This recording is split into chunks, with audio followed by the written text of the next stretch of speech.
Yo, how's everybody doing today? It's your boy Airboy, and I'm back doing another fanboy Aaron review. And this time, I'm going to be taking a look at the Transformers Studio Series Transformers 1 Voyager class Sentinel Prime. Now, I'm not only looking at him, but I am also going to be taking a look at his DNA design add-on kit. I had the box upside down. Anyway, prior to use, before we look at the figure, we'll take a quick look at his box. So here you have Sentinel Prime, aka Transformers Homelander. Front of the box, side of the box, very lovely artwork.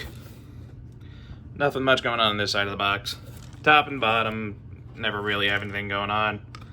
Back of the box, product shots, and there is a very brief description, if I can get the camera focus at all.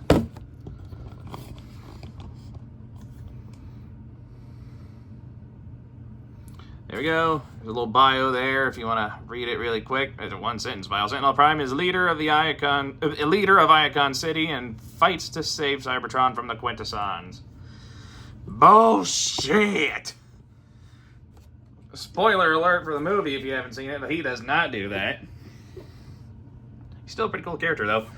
Anyway, in the DNA kit, we'll be looking at after the main figure. Front of the box, back of the box, everything inside the box. And nothing really worth mentioning on the sides. Again, we'll worry about this after we look at the figure as it is. Speaking of, here is Sentinel Prime in his Cybertronian jet mode, as is portrayed in the Transformers 1 movie. I don't think it is one-to-one, but still it looks pretty good. Lots of nice colors, kind of the blue at the yellowish gold colors. Underneath, you can kind of see how things are going to work out in the robot mode. Overall, though, it's a pretty solid looking Cybertronian jet. I mean, this can kind of pass as an Earth jet, really. You got a good imagination. Lots of nice molded detail. Sculpting all throughout the figure. A little bit of gunmetal gray here or there to help break it apart. I love the thrusters on the back. Now, I don't think blast effects are compatible with this thing. Oh yeah, I'll stick one in there, see if it will work. But, oh, okay, I guess so. If you have the blast effect parts, they will work on this thing. Just plug it in the back there, and there we go. It looks like he's whoosh, whoosh. Pretty sure the front of these guns are also compatible with blast effect, if they are. So if you got any of the blast effect parts from the Siege or Earthrise line, you can totally plug them in there if you want. It'd be nice if my camera focused when I need it to. And that pretty much does it. He doesn't have any wheels or landing gear on him, so he can't roll or anything. But he doesn't really need to. Now, for size comparisons, I don't have that many Transformers 1 figures, at least not many that are worth putting behind the camera. I mean, I got one other one, but I'm going to look at her later. But for a size comparison, just so you have a general idea of how big he is compared to some other previously released stuff, here he is next to Earthrise Blue Streak.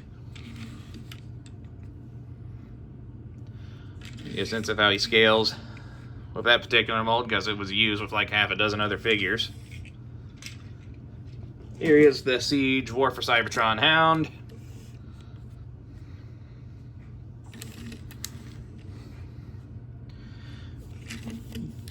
You see he's a bit bigger than the Hound. And just because, here is the False Prime with the first Prime. My last review, Transformers Age of the Primes Prima. Yeah. That's how that goes. Now, transformation is fairly simple with this guy. First thing we're going to want to do is we want to get the camera to focus. Pop that loose. These little slots here that go into that tab there when putting in the vehicle mode. Underneath here, you can kind of see where it sticks out. That is a that is a tab that is meant to unhook When you bring it up like that, works same way both sides.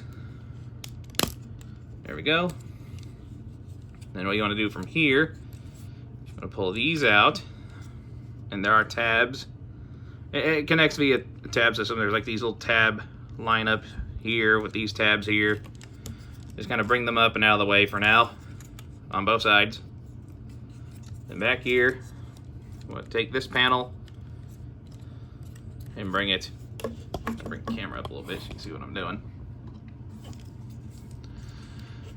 And you want to bring it up on a double hinge like that.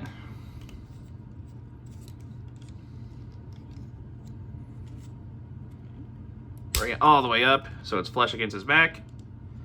We take this nose cone here and bring it down all the way. It's also on a double hinge. You do kind of have to be careful how you position it because of the way that this kind of sticks out from the hinge. So, you know, fair warning. I'll bring it all the way down. There's this little slot hole there. Or for that little slot right there. Or little tab, I mean. That'll just click into place like so. You come around the front here. Split the legs apart. Flip these heels back. Flip the thrusters in. Close it. Flip toe out. Repeat the process on the other side. Try to hold these so you can actually see what I'm doing. Bring out. Flip that in. Close it up. Flip toe out. There's the legs. Then what we want to do here is we're going to bring these parts and close them up flush against the upper part of the torso. Like so. You should feel them like press into place. And what you want to do from here is you want to take these blue shin part, or not shin part, upper arm parts and push them down like that. Repeat the process on this side.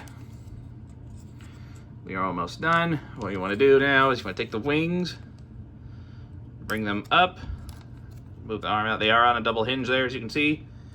Bring it all the way up so that look closely. There's a little tab right there, meant to swoop under that little hook bit there. Like that. Just repeat the process on the other end.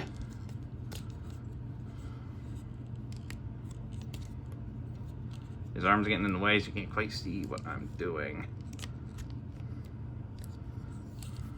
But it should look like that on both ends.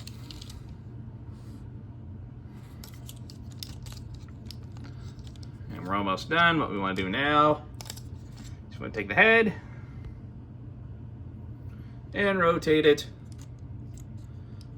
all the way around like that.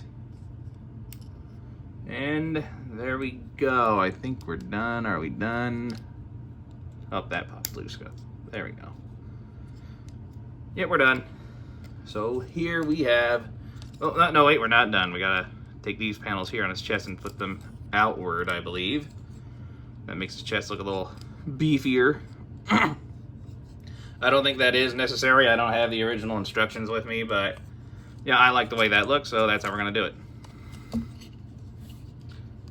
So there we go. There we have Sentinel Prime in his robot mode, and he honestly looks pretty sick.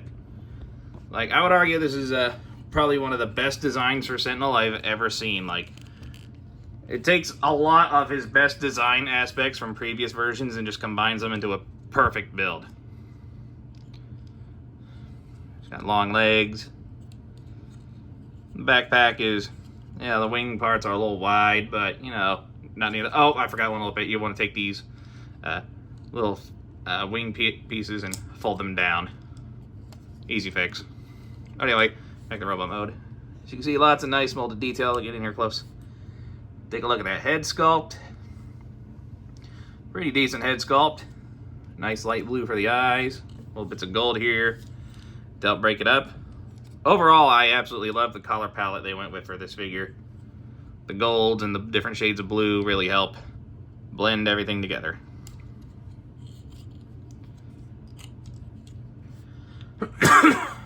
Now, as far as his articulation, his head can rotate. Can't really look down. Can look up a bit.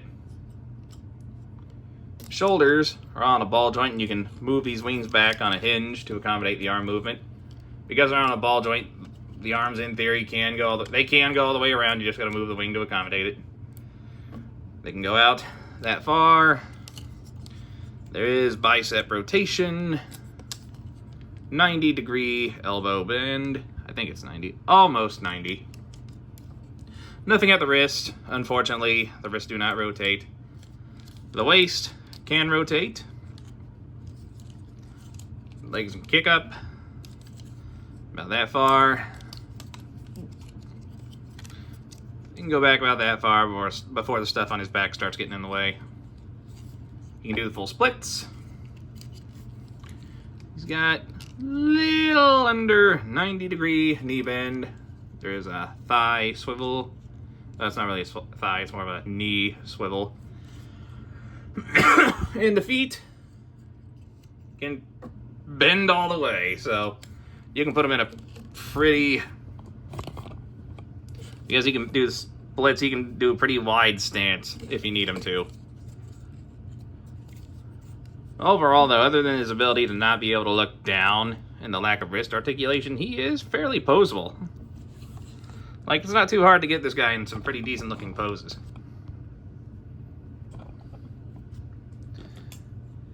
I neglected to show how his accessories store on his vehicle mode. Basically, I think I can do that without changing them all the way back.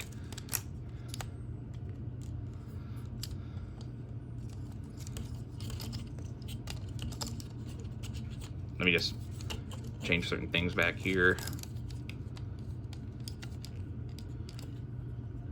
Click that into place. Okay.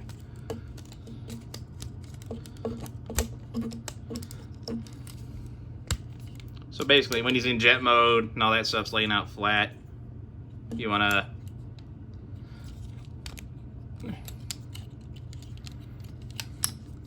try not to transform him completely because I don't want to waste too much time here.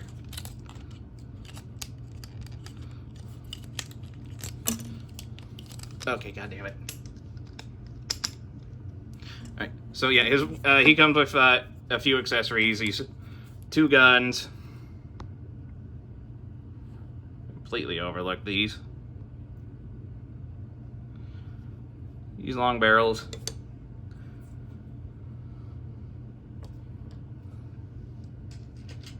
They are compatible with the blast effects.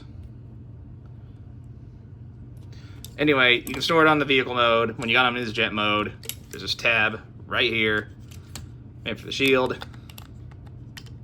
Oh yeah, I didn't even show the shield. Pink energy shield. Very simplistic. Just tab it there. And the guns, they plug into those holes. Right there, and that's how you store it on vehicle mode. Oh yeah, let me get this guy back to robot mode real quick. Alright, there we go, back to robot mode. Damn it. Anyway, as for his accessories, he can use them. Because his hands have 5mm ports, you can just take the guns and plug them into his hands if you want. Have that going on, or you can leave them on the shield like I had them.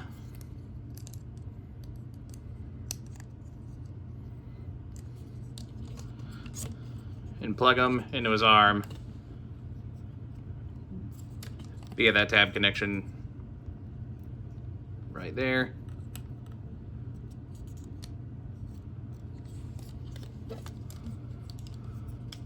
And have that going on.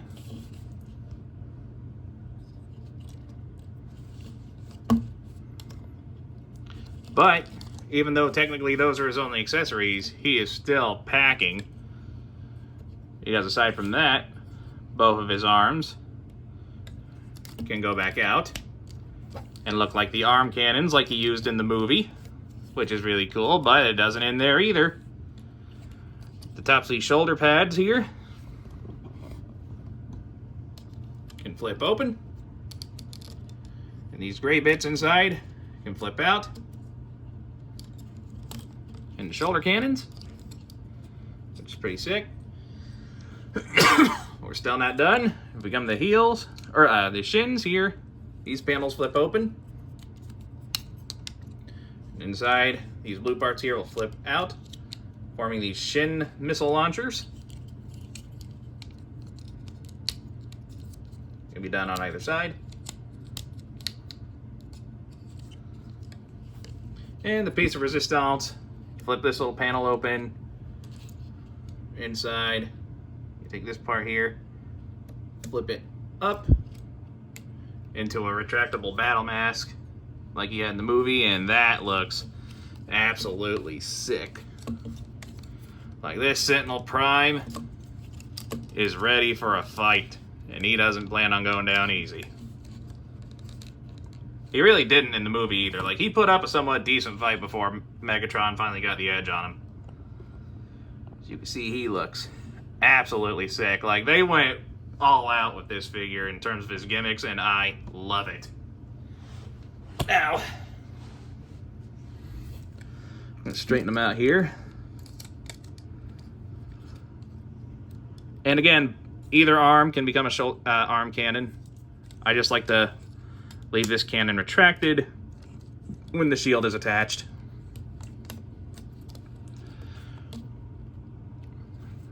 I'll straighten them out here for robot mode comparisons.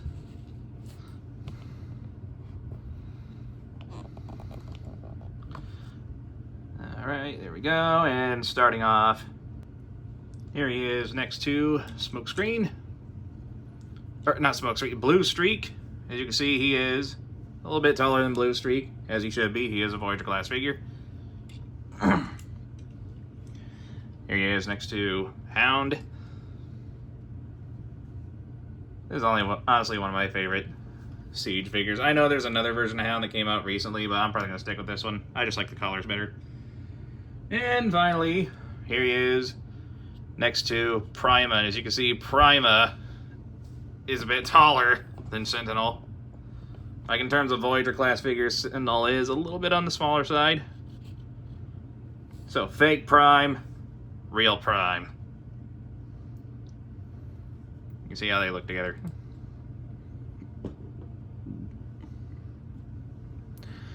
Now, as he stands, he is... I don't know why I brought him that close. I didn't mean to bring him that close. As he currently stands, he is approximately... Where's my tape measure?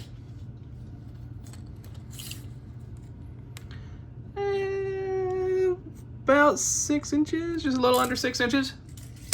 And at the time of release, he's going for about 35, 40 bucks. And yeah, you're getting your money's worth of this one. He is a pretty well-designed figure, fairly well-articulated, plenty of gimmicks to keep things interested. Like, whether you're a collector who likes to fiddle with his collection, or just someone looking for a fun toy to give to a kid, like Sentinel here, he is the GOAT for figures. The only thing I am not happy about is his accessories.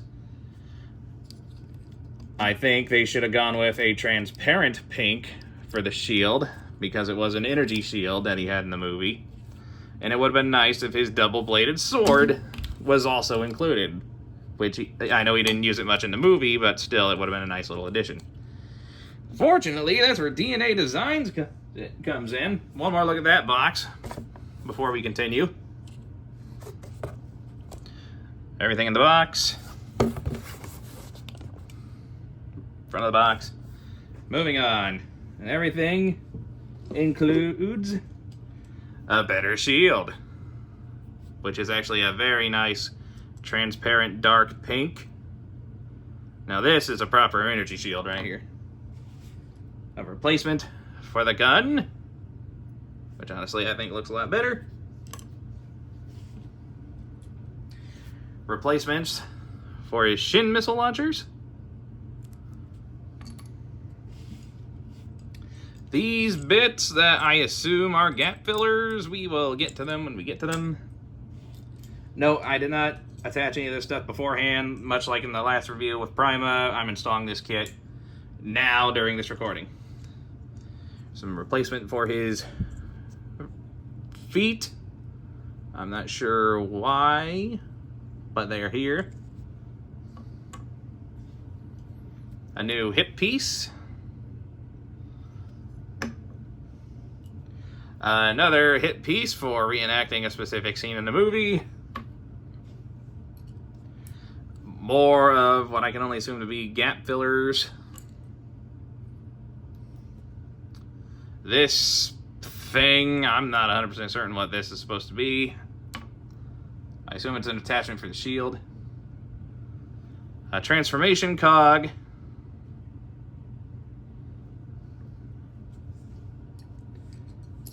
Some replacements for his wingtips.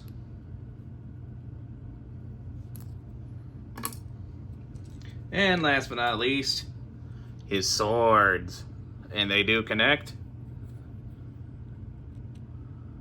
Like so. Forming his double-bladed sword. Which is pretty cool. Very screen accurate. I wish they were done in a silver, but yeah, I'm not going to complain too much. And like I said, I have not installed this kit beforehand. I am learning how this all works as I am recording. So, looking at the instructions here, what we're going to do first.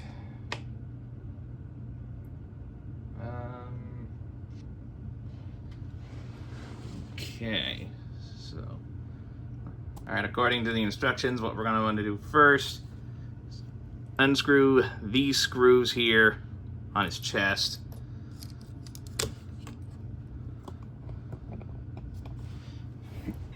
I'll try to keep them in frame as well as I can, but I'm not going to make any promises.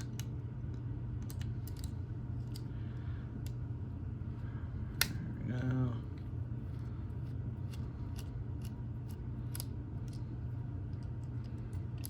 Like that. Come out of there, you.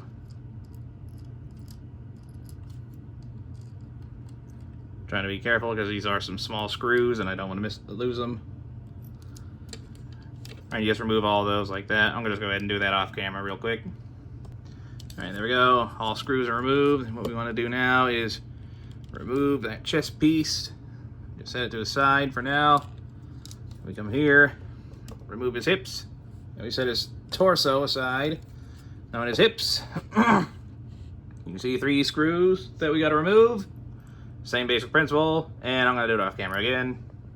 Really quick, I just want to point out that the screws for his torso there that I am removing are smaller, or not his torso, his hips. The ones for his hips that I am removing are smaller than the ones used on his upper torso.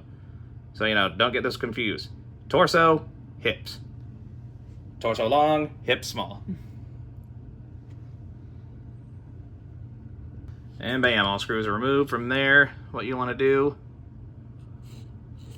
is take this off, set it aside, take this off, set it aside, and we take the new one. The new one only uses 2 screws. Since this one won't be as much of a chore, I'll just go ahead and do it here.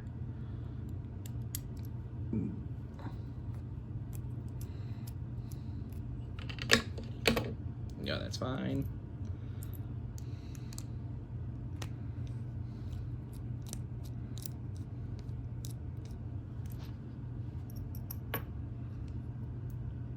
Open that up.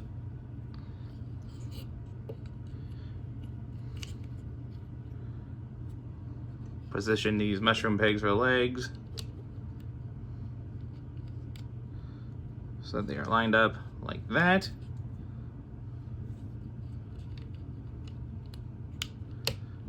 Close that up like so. Let me take 2 little screws for this hip piece and put them back very carefully.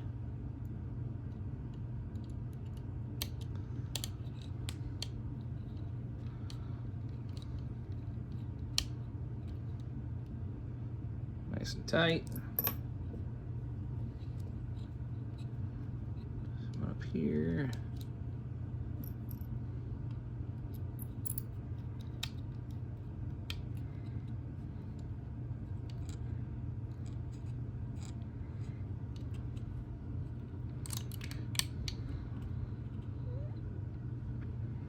There we go.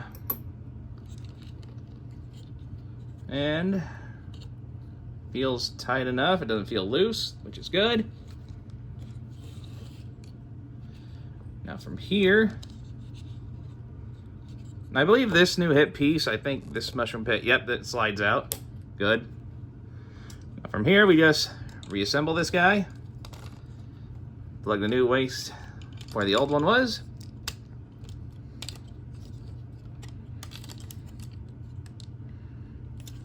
Trying to make sure that is in there.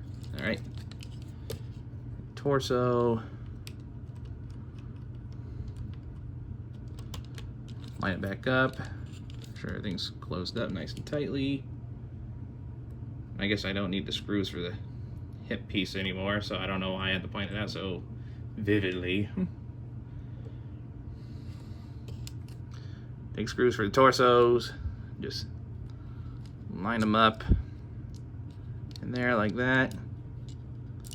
Ooh, without dropping it, preferably. Now I want to try to show at least one screw going back in on camera. No, god damn it. A little further in the table. There we go.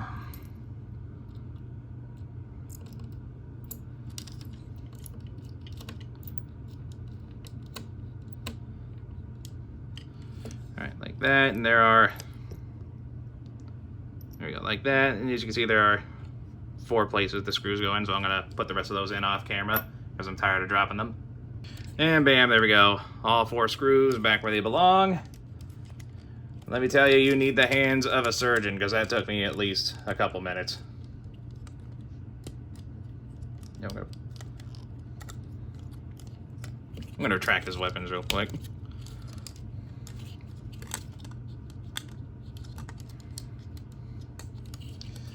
And yeah, it still feels good.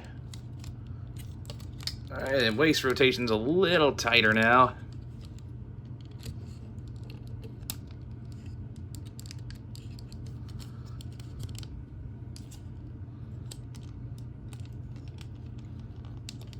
Legs still stable.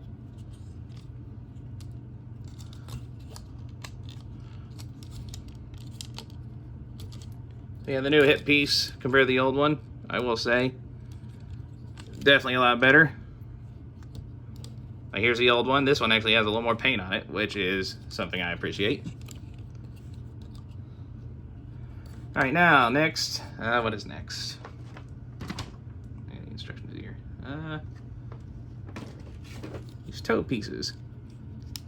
They just pull right off. Now, which one's left and which one's right? That doesn't really matter. Are they sculpted the same? Yes, they are, so it doesn't matter.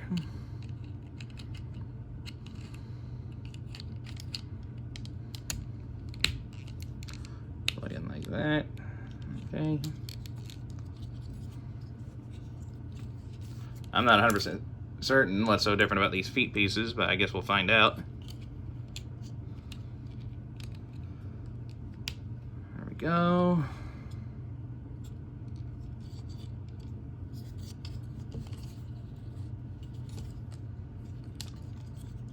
Now these parts pop right out like that. I'm gonna make sure the old pieces don't get mixed in with the new ones.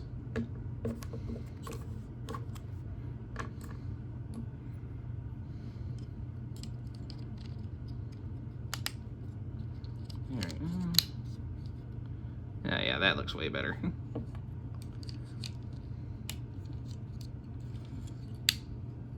Yeah. Yeah, those look way better.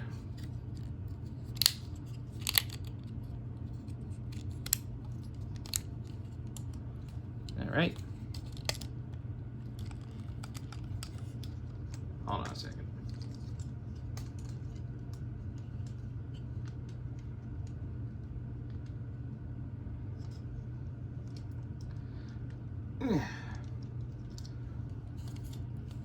Yeah, the waist swivel on mine's a little tight. I don't think it's going to hurt anything, though. So, is there anything after that? Let me see. Oh, okay, I see what that's supposed to do. So, in the movie, you could flip out his thruster, he would flip out his thrusters and use them to hover. With the old toes, you could only do that. With these new ones, apparently, you can flip them open.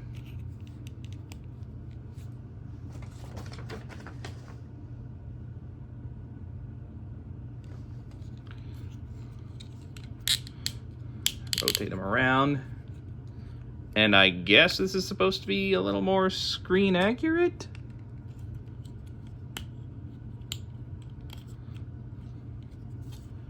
I'm not 100%. I'll have to rewatch the movie because I didn't really pay attention to his feet during that scene, but I guess this is more like what it aligned with what it was supposed to be in the movie. I guess.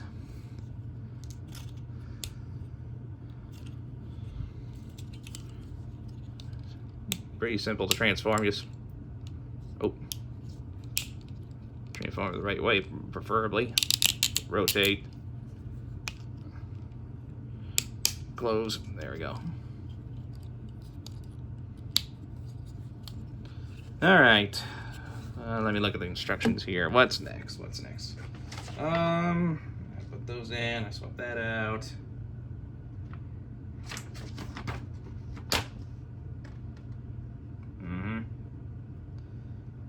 Plugs in just like that. Oh. Okay, so these are for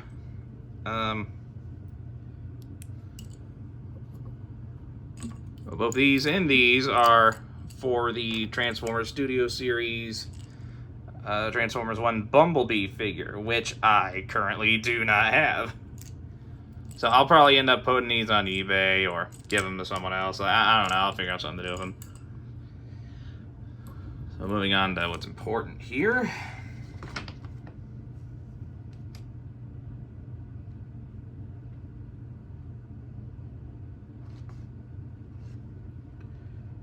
So, if I'm looking at this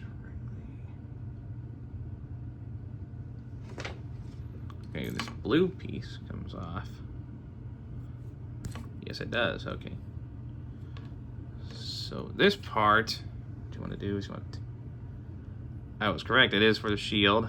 It's mainly for storing everything. So plug that in like that. Shield, plug it there.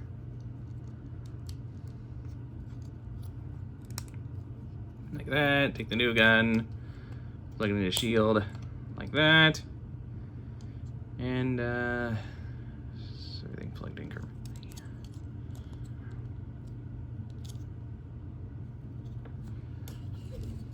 And you can plug it into his arm like that. Okay. Sticks out a little bit that way. I do believe you can plug it in without that. Let's not break anything. I prefer not to do that. So I'm going to do it off camera. There we go. I'm just going to set this aside. You can totally just plug the shield in against his arm, from what I can tell. Yes, you can. And you know what? Actually, that part's actually a necessity, I think. Yes, it is. You need that. You need that part to plug the shield into his arm properly.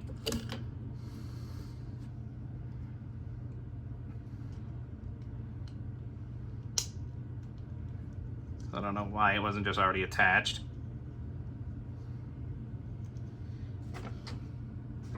Oh, okay, so apparently the sword stores in that. Hold on. Let me double check this. So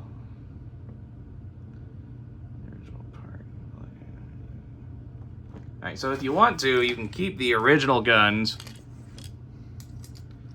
that he initially came with and plug them in under here.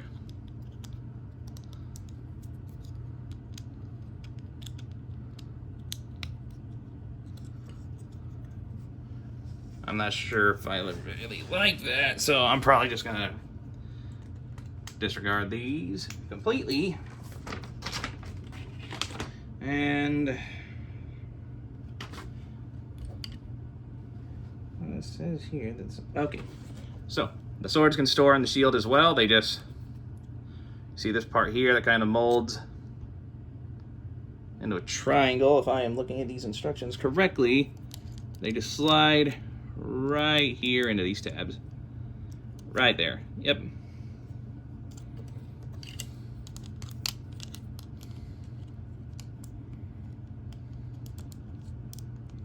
And this all stores right here on the shield, on his arm.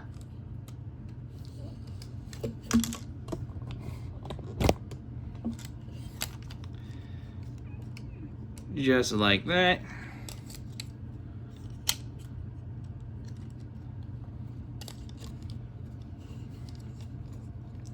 But of course, if you want, you can totally remove the swords.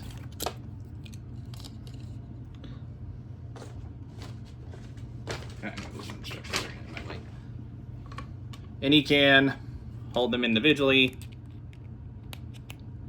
like that.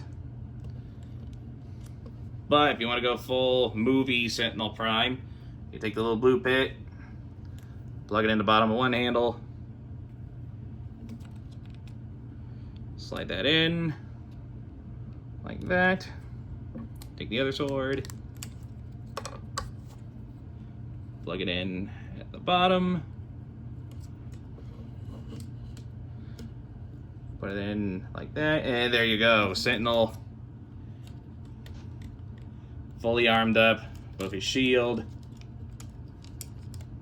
and his double-bladed sword that he had in the movie. I wish we saw him use it a little bit more. I don't think he used that sword for more than just executing Alpha Trion. He looks pretty dope with it, but we're not done. We still got these new wing pieces that I'm not seeing the instructions for. Where the hell are those?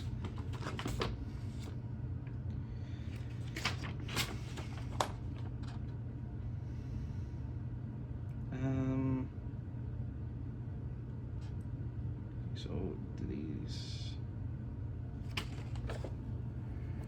Yeah, I'm not seeing the. Oh, okay, there it is. So if I'm looking at this correctly, so this is the right. Apparently, it's meant to plug in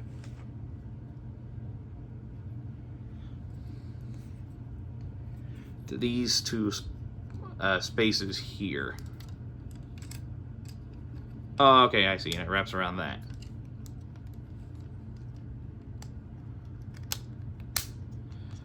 It should. I might have to do this off camera so I can make sure I'm doing it right. All right, yep, they just press into place. And it should look something like that.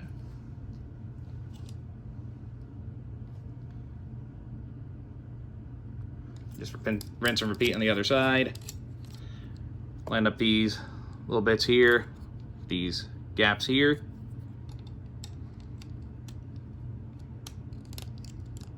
Press them into place, and there we go.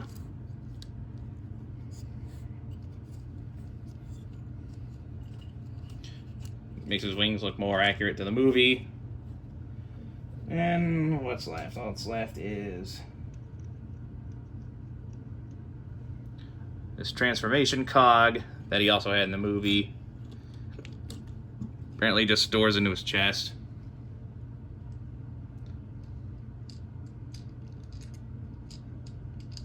And I don't see it. I mean, there's no connection point in there for it. So I assume you just sit it in there.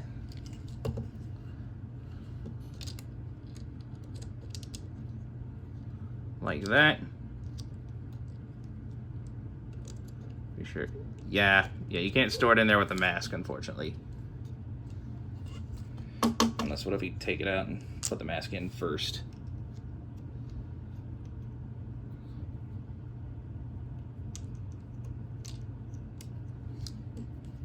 I want it facing the right way.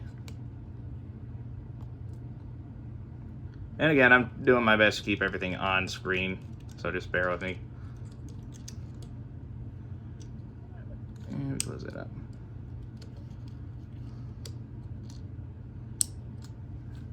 Is that?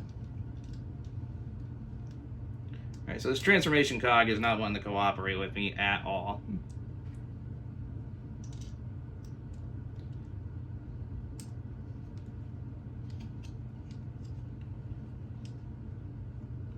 Alright, there we go. And just close it in there like that. Open it up.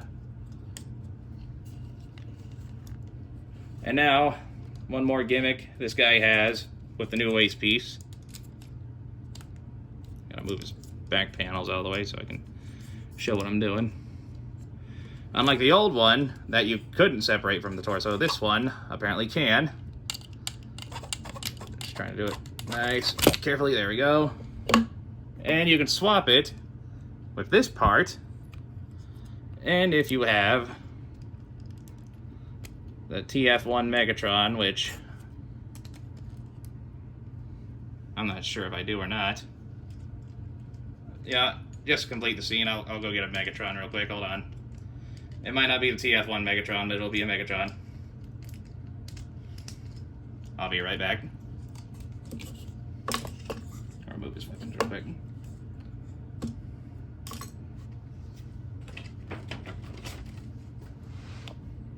You're supposed to do this with TF1 Megatron, but I got more for Cybertron Megatron, so that's what we're rolling with. So if you want to, you can totally reenact that scene in the movie where Megatron just straight up rips Sentinel Prime in half. I'm not going to be able to get him to stand by himself like this, but you know, that's a cool little feature, and I appreciate that they added it, but I don't think I'm going to display him like that at all. So I'm just going to put his regular waist back on.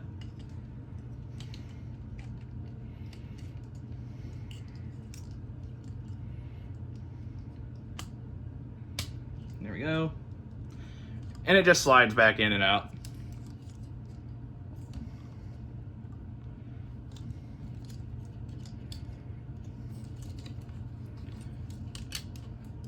And no, this doesn't affect the transformation to my knowledge. But unlike with Prima, I will go ahead and just swap them back to vehicle mode and go over anything that's different. So give me just a second. Alright, so I got them back to this jet mode, and visually, other than the extended yellow parts here, there's nothing different. And as far as the transformation is concerned, nothing has changed whatsoever. The only difference is when you rotate the head to put it inside the nose cone opening there, you cannot have the transformation cog inside. Like, despite my best efforts, I could not get the head to turn with this thing inside of there. So it does have to be removed. And again, you can store all of his weapons on the jet mode, plugging into his back right there. And so, yeah, I think this covers everything. Now, the DNA design kit is definitely a big improvement. It heavily upgrades what he already came with and gives him stuff that he should have had, and I really absolutely adore that. Like, it took a figure that was already a pretty solid 8 and turned it into an even 10. DNA Designs has a talent for doing that. Now, as for the DNA kit, you can find it on Big Bad Toy Store or eBay. I think the going rate for this thing is between $36 to $45 at the time of this recording. If you can find it, I'd recommend getting it. Both the figure and the kit are worth the investment, especially if you want a really stunning looking display piece. So yeah, if y'all enjoyed this video, hit that like button, leave a nice comment, enjoy the rest of your day, and I will catch you all in my next review. Bye-bye.